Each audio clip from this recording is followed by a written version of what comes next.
ఇప్పుడే country delight app ని download చేసుకోండి.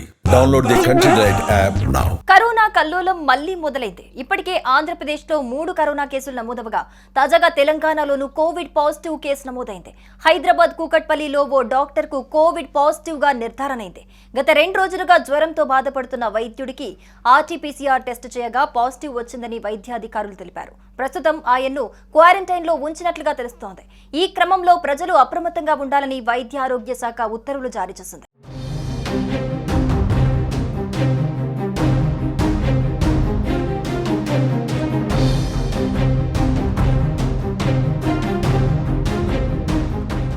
యావత్ ప్రపంచాన్ని వైరస్ తో వణికించిన కరోనా మహమ్మారి మళ్లీ జడలు విప్పుతున్న సూచనలు కనిపిస్తున్నాయి. దేశంలో గత 4 రోజులుగా అక్కడక్కడ కరోనా మాట వినిపిస్తున్న సంగతి తెలిసిందే. అయితే తాజాగా తెలంగాణలో కరోనా కేసు నమోదైంది. హైదరాబాద్ కూకట్పల్లిలో ఓ డాక్టర్ కు కరోనా పాజిటివ్ నిర్ధారణ అయింది. దీంతో ప్రజలు అప్రమత్తంగా ఉండాలని వైద్య ఆరోగ్య శాఖ ఉత్తర్వులు జారీ చేసింది. అలాగే ప్రజలెవరూ ఆందోళన చెందాల్సిన అవసరం లేదని తెలిపిన తెలంగాణ వైద్యాధికారులు అప్రమత్తంగా ఉండాలని, బహిరంగ ప్రదేశాలలో మాస్కులు ధరించాలని సూచించారు. కరోనా లక్షణాలున్న వారు తప్పనిసరిగా టెస్టులు చేయించుకొని స్వీయ జాగ్రత్తలు పాటించాలన్నారు.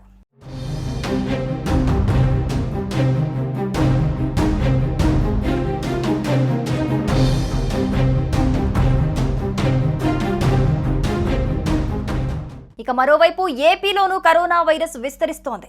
అక్కడ 3 కేసులు నమోదయ్యాయి. విశాఖ, కడప, నంద్యాల జిల్లాల్లో కరోనా కేసులు నమోదు కావడంతో ప్రజలు భయాందోళనకు గురవుతున్నారు. తొలుత వైజాగ్ మద్దెలపాలెంలోని పిఠాపురం కాలనీకి చెందిన 28 ఏళ్ల మహిళకు కోవిడ్ పాజిటివ్ గా నిర్ధారణ అయింది. చలి జ్వరం, తీవ్రమైన దగ్గుతో ఓ ప్రైవేట్ ఆసుపత్రిలో చేరగా వైద్య పరీక్షల్లో కోవిడ్-19 గా తేలింది. అలాగే నంద్యాల జిల్లా చాగలమరికి చెందిన 75 ఏళ్ల మహిళ అనారోగ్యంతో 2 రోజుల క్రితం కడప రిమ్స్ లో చేరింది. వృద్ధురాలికి తీవ్ర జ్వరం ఉండటంతో అనుమానించిన వైద్యులు గత రాత్రి కరోనా పరీక్షలు చేయగా పాజిటివ్ గా నిర్ధారణ అయింది.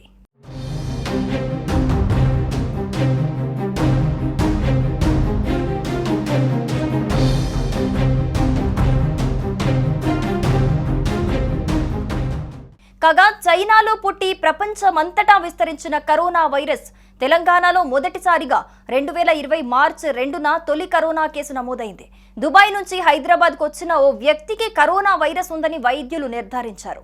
ఈ క్రమంలో దేశవ్యాప్తంగా కరోనా వైరస్ కేసులు లక్షల్లో నమోదు కావటం, 2 సార్లు లాక్డౌన్లతో మొత్తం జనజీవనం స్తంభించిపోయింది.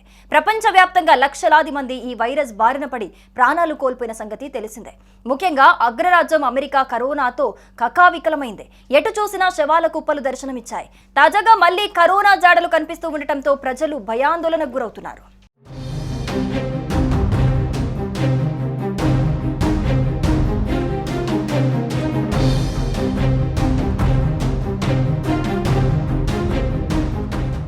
సుమన్ టీవీలో మీ పర్సనల్ అండ్ బిజినెస్ ప్రమోషన్స్ కోసం కింది నెంబర్కి కాంటాక్ట్ చేయండి.